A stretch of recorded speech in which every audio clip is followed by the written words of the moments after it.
162, est-ce que vous estimez que c'est le bon moment, en tout cas, de dégainer cette mesure? On l'a donné, on l'a engagé, on l'a revendiqué, on l'a affiché, tout simplement pour donner un cadre d'expression des réactions de nos policiers. Nous, on a des revendications de fond, justement, sur ces questions-là. Pour notre organisation syndicale, et c'est très important, depuis plusieurs jours déjà, et on a commencé à rencontrer des groupes parlementaires, revendiquer des choses très claires. Et on demande 4 choses. Unité SGP Police a saisi les présidents de groupes parlementaires.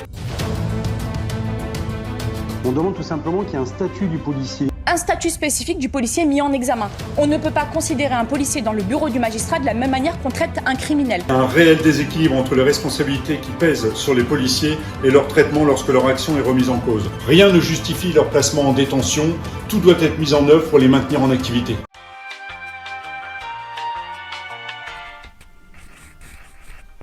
Il doit y avoir un statut spécial pour le policier. Il doit y avoir un statut spécial du policier pour le protéger juridiquement et peut-être légiférer sur certains articles de loi.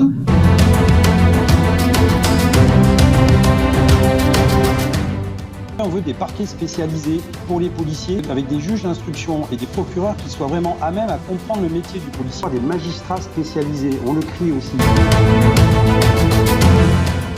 Nous, notre organisation syndicale, à Unité SGP, on demande des magistrats spécialisés et en prenant en compte aussi les conditions d'exercice des forces de l'ordre. La création d'un pôle national de magistrats spécialisés pour l'instruction des affaires d'usage des armes par les forces de l'ordre, avec des magistrats pleinement imprégnés des conditions d'usage des armes en conditions dégradées et de stress.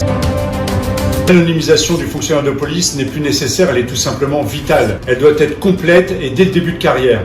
L'anonymisation complète, parce qu'aujourd'hui on a des policiers, dans le contexte que l'on connaît depuis 1 mois et demi, qui sont clairement en danger ainsi que leurs familles. De chaque procédure, en remplaçant systématiquement le nom des agents par un matricule. L'anonymisation, ce n'est pas normal que dans des procédures, le nom des policiers ressorte. On doit protéger nos familles.